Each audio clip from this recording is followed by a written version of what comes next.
गौरव, अम्ल में पानी मिलाते समय सावधान रहो। पानी मिलते समय अम्ल को हिलाते रहो। ऐसा क्यों मैम? मैं इन्हें सीधे सीधे क्यों नहीं मिला सकता? ऐसे तो बहुत समय लगेगा। हाँ, ये सच है कि इसमें समय लगेगा, किंतु तुम्हें इसे धीरे धीरे ही मिलाना चाहिए, अन्यथा तुम जल सकते हो। अरे हाँ, मुझे पात्र गर्म लग रहा है। ऐसा क्यों है मैम? बताती हूँ। ऐसा अम्ल व क्षारक के मध्य अभिक्रिया के कारण है।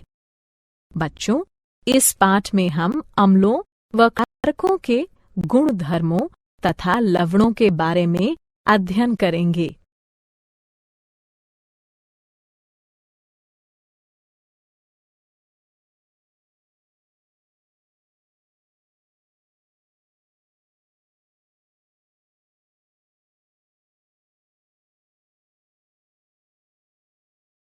उद्देश्य।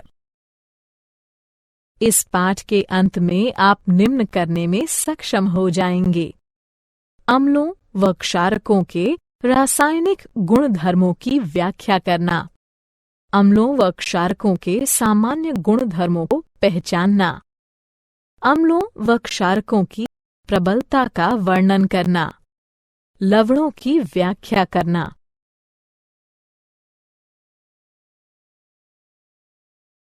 अम्लों व क्षारकों के रासायनिक गुण धर्म। अम्ल वह तत्व है जो पानी में मिलाए जाने पर हाइड्रोजन आयन उत्पन्न करता है, और क्षारक वह तत्व है जो पानी में मिलाए जाने पर हाइड्रोक्साइड आयन उत्पन्न करता है। अम्ल व क्षार दोनों ही के रासायनिक गुणधर्म भिन्न भिन्न होते हैं। आइए इनके गुण धर्मों का अध्ययन करते हैं। अम्लों व क्षारकों के रासायनिक गुणधर्म कुछ इस प्रकार हैं। गंधीय सूचक। मान लीजिए आपको 4 रसायन दिए जाते हैं और अम्ल या क्षारक के रूप में उनकी पहचान करने को कहा जाता है। आप कैसे पहचानेंगे? आइए पता लगाते हैं। हमारे पास गंधीय सूचक है जो बताते हैं कि कोई तत्व विशेष गंध में परिवर्तन के कारण अम्ल या क्षारक है। इनका प्रयोग प्रयोगशालाओं में गंधीय अनुमापन नामक प्रक्रिया द्वारा यह देखने के लिए किया जाता है कि कोई विलयन अम्ल है या क्षारक। गंधीय सूचक इस सिद्धांत पर कार्य करते हैं कि जब कोई अम्ल या क्षारक किसी तत्व में मिलाया जाता है तो उसकी गंध का पता नहीं लगाया जा सकता। उदाहरणार्थ, लाल पत्ता गोभी का रस। इस द्रव का रंग नीला बैंगनी होता है, परंतु जब यह अम्लीय तत्वों के संपर्क में आता है तो लाल हो जाता है, और जब क्षारक के संपर्क में आता है तो हरा या कभी-कभी पीला हो जाता है।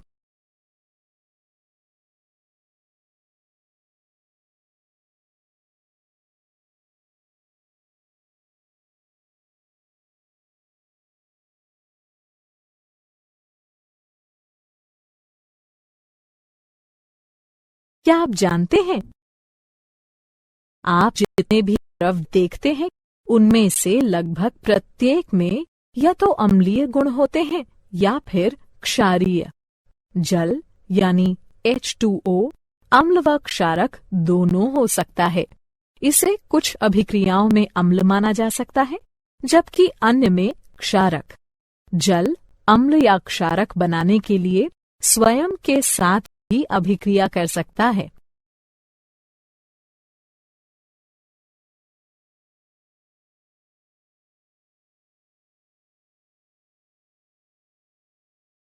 अम्लों व क्षारकों की अभिक्रियाएं।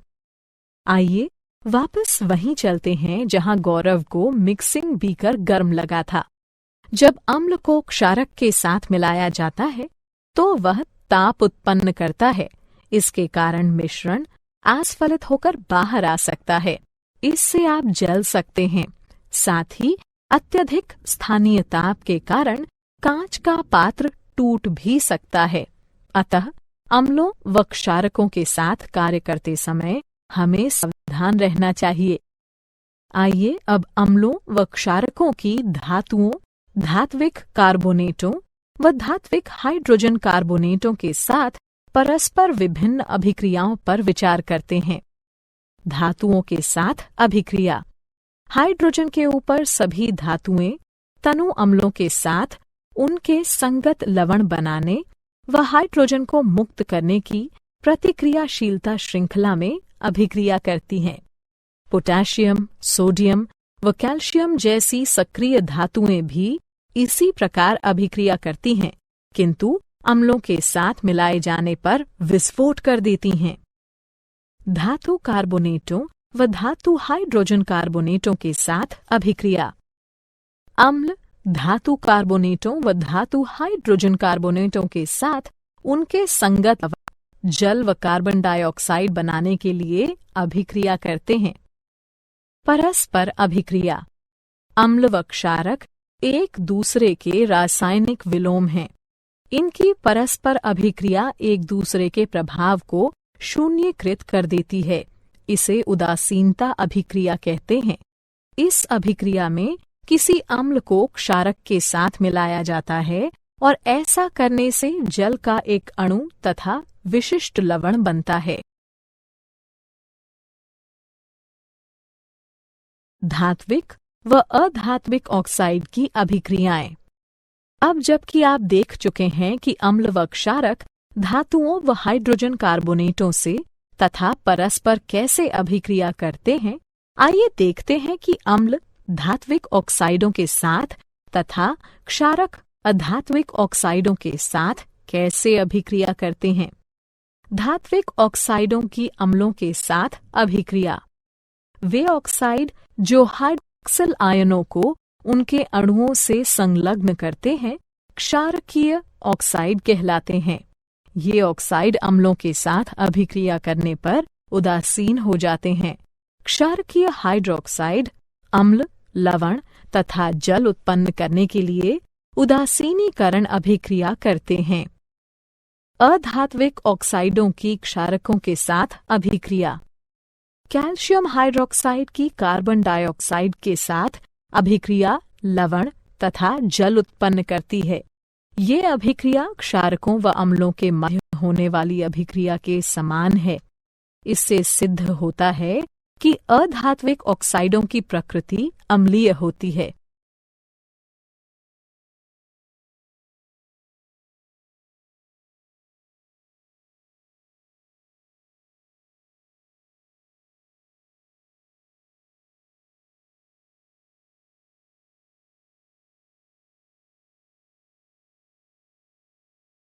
क्या आप जानते हैं, जब अम्ल व क्षारक परस्पर अभिक्रिया करते हैं तो वे जल उत्पन्न करते हैं। अम्ल H+ आयन उत्सर्जित करता है तथा क्षारक OH- आयन के साथ उसका संयोजन करके उसे ग्रहण करता है। यही कारण है कि अम्ल को प्रोटॉन दाता तथा क्षारक को प्रोटॉन स्वीकारक कहा जाता है। जल के साथ अभिक्रिया। जब अम्लों को किसी जलीय विलयन में मिलाया जाता है तो वे आयन उत्पन्न करते हैं। किसी अम्ल या क्षारक को जल में मिलाते समय आपको यह याद रखना चाहिए कि यह एक ऊष्माक्षेपी प्रक्रिया है। सांद्र अम्ल में जल मिलाते समय ध्यान रखिए कि उत्पन्न ताप मिश्रण को आस्फलित कर सकता है, जिससे आप जल भी सकते हैं। अत्यधिक स्थानीय ताप के कारण कांच का पात्र टूट भी सकता है। जब आप किसी अम्ल या क्षारक को पानी में मिलाते हैं तो प्रति इकाई आयतन के हिसाब से आयनों की सांद्रता घट जाती है। इस प्रक्रिया को तनुकरण कहते हैं और आपको तनु अम्ल या क्षारक प्राप्त होता है। अम्लों व क्षारकों की प्रबलता। किसी विलयन में उपस्थित आयनों की मात्रा जानने के लिए अथवा किसी अम्ल या क्षारक की प्रबलता का पता लगाने के लिए आपको एक सार्वभौमिक सूचक का प्रयोग करना पड़ेगा। सार्वभौमिक सूचक अनेक सूचकों का मिश्रण होता है। यह किसी विलयन में हाइड्रोजन की विभिन्न सांद्रताओं को विभिन्न रंगों में प्रदर्शित करता है। एक पीएच पैमाना वो पैमाना होता है जिसके प्रयोग से हम किसी विलयन में हाइड्रोजन आयन की सांद्रता को माप सकते हैं। आप पीएच को 0 से माप सकते हैं, जो कि अत्यंत क्षारीयता का प्रतिनिधित्व करते हुए 14 तक अति अम्लता प्रदर्शित करता है। उदासीन तत्वों के पीएच का मान 7 होता है।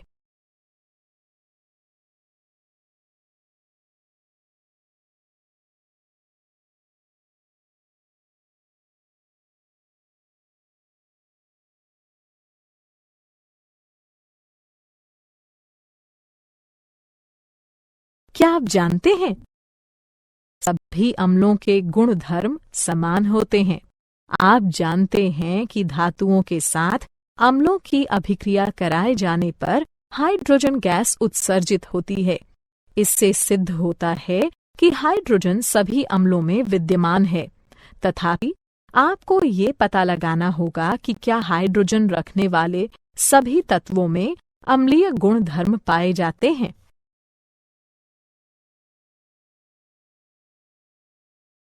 दैनिक जीवन में पीएच का महत्व। आइए अपने दैनिक जीवन के कुछ ऐसे उदाहरणों को देखते हैं जहां पीएच एक महत्वपूर्ण भूमिका निभाता है। मृदा या मृदा अभिक्रिया का पीएच मृदा की अम्लता अथवा खारापन बताता है। इसे पीएच इकाइयों में मापा जाता है। इसे हाइड्रोजन आयन सांद्रता के ऋणात्मक लघुगणक के रूप में परिभाषित किया जाता है। मृदा में हाइड्रोजन आयनों की मात्रा में वृद्धि के साथ मृदा का पीएच भी बढ़ जाता है और मृदा की अम्लता में वृद्धि कर देता है। मृदा के पीएच को मृदा की मुख्य चर राशि माना जाता है क्योंकि यह कई रासायनिक अभिक्रियाओं पर नियंत्रण रखता है। यह पोषक तत्वों के रासायनिक रूपों पर नियंत्रण करके पौधों में पोषक तत्वों की उपलब्धता को विशेष रूप से प्रभावित करता है। पाचन तंत्र में पीएच।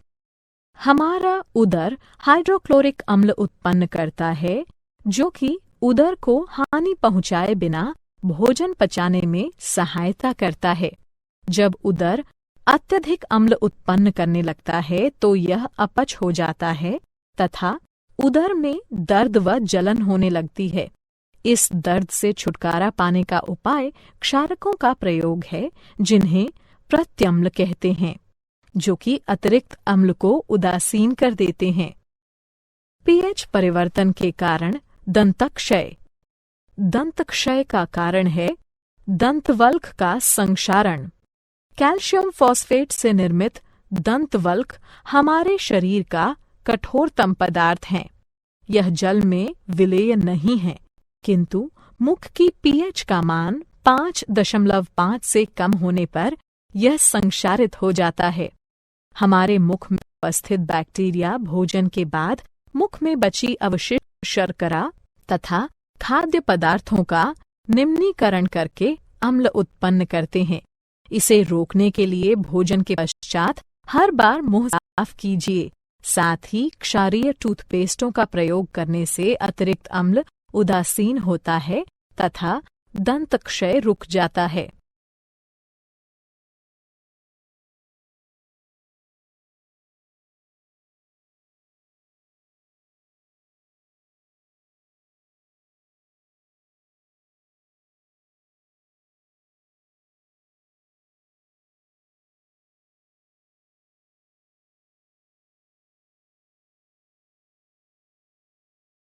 क्या आप जानते हैं पशु व पौधे आत्मरक्षा में अम्ल उत्सर्जित करते हैं।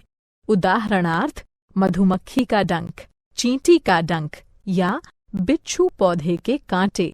ये पौधों व पशुओं को प्रकृति द्वारा प्रदत्त आत्मरक्षा यंत्र रचनाएं हैं।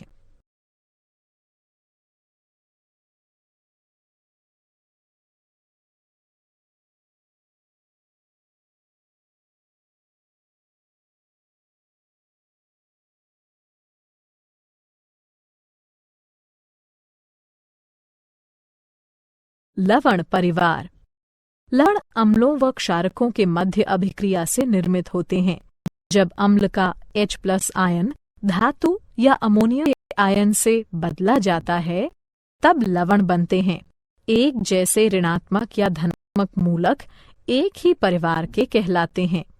उदाहरणार्थ NaCl व Na2SO4 सोडियम लवणों के परिवार से हैं। इसी प्रकार NaCl व KCl क्लोराइड लवणों के परिवार से हैं।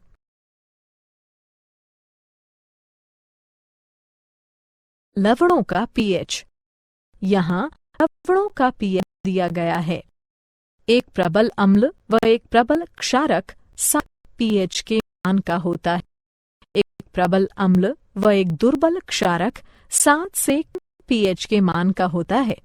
एक प्रबल क्षारक व एक दुर्बल अम्ल 7 से अधिक pH के मान का होता है।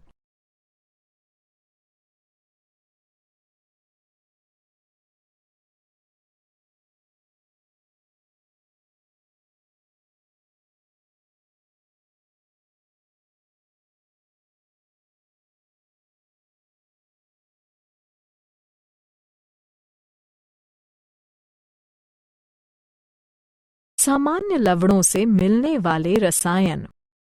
लवणों से प्राप्त होने वाले कुछ रसायन निम्नलिखित हैं। सामान्य नमक। सामान्य नमक, जिसका रासायनिक नाम सोडियम क्लोराइड है, एक आयनीय यौगिक है और इसका सूत्र NaCl है। इसी के कारण समुद्र का जल खारा होता है। खाद्य नमक का मुख्य अवयव होने के नाते यह एक मसाले व खाद्य परीक्षक के तौर पर सामान्यतः प्रयोग में लाया जाता है। Sodium hydroxide. सामान्यतः कास्टिक सोडे के नाम से पहचाने जाने वाले सोडियम हाइड्रोक्साइड का आणविक सूत्र NaOH है। यह एक उच्च प्रदाहक धात्विक क्षारक है जो कि तृणशय्या, पपड़ी, दाने तथा 50% संतृप्त विलयन के रूप में पाया जाता है। यह जल, इथेनॉल व मीथेनॉल में विलेय है। इसका प्रयोग एक प्रबल रासायनिक क्षारक के रूप में लुगदी व कागज, कपड़ा, पेयजल, साबुन तथा डिटर्जेंट बनाने में तथा एक ड्रेन क्लीनर के रूप में किया जाता है। विरंजक चूर्ण। विरंजक चूर्ण, जिसका रासायनिक नाम कैल्शियम हाइपोक्लोराइट तथा सूत्र CaClO2 है, एक रासायनिक यौगिक है। मुख्य रूप से इसका प्रयोग जल शोधन हेतु तथा एक विरंजन कारक के रूप में किया जाता है। यह एक सापेक्षिक रूप से स्थिर रसायन है और इसमें सोडियम हाइपोक्लोराइट की अपेक्षा क्लोरीन अधिक पाई जाती है। खावन सोडा। खावन सोडा के नाम से प्रसिद्ध सोडियम बाइकार्बोनेट तथा सोडियम हाइड्रोजन कार्बोनेट एक रासायनिक यौगिक है जिसका NaHCO3 है। यह एक श्वेत ठोस है जो कि क्रिस्टलीय है किंतु एक महीन चूर्ण जैसा दिखाई देता है। इसका स्वाद अल्का नमकीन अल्कलाइन होता है। धावन सोडा। धावन सोडा या सोडा भस्म के नाम से प्रसिद्ध सोडियम कार्बोनेट, जिसका रासायनिक सूत्र Na2CO3 है, एक सोडियम लवण है। इसे वाटर सॉफ्टनर के तौर में प्रयोग में लाए जाने के कारण घर घर जाना जाता है। यह विभिन्न पौधों की भस्म से निष्कर्षित किया जा सकता है। यह लवण व चूना पत्थर से बड़ी मात्रा में संश्लेषण द्वारा प्राप्त किया जाता है। क्या आप जानते हैं? क्रिस्टलीकरण का जल वो जल है जो क्रिस्टलों में पाया जाता है। यह क्रिस्टलीय गुणधर्मों के संभरण में आवश्यक है किंतु पर्याप्त ऊष्मा द्वारा हटाए जाने में समर्थ है। यह किसी दिए गए तापमान पर निश्चित लवणों द्वारा छोड़े गए जल का कुल भार होता है।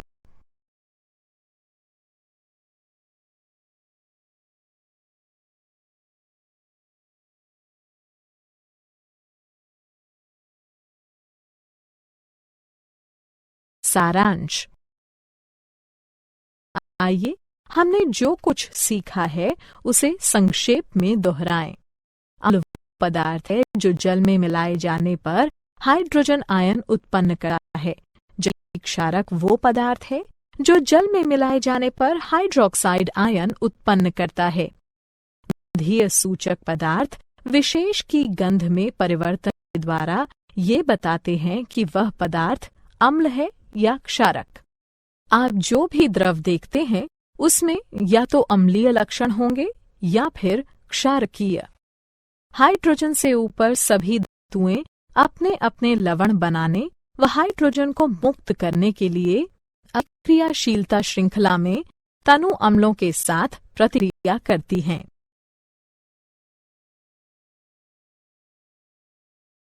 अम्ल कार्बोनेटों व हाइड्रोजन कार्बोनेटों के साथ उनके लवण, जल व कार्बन डाइऑक्साइड बनाने के लिए प्रतिक्रिया करते हैं।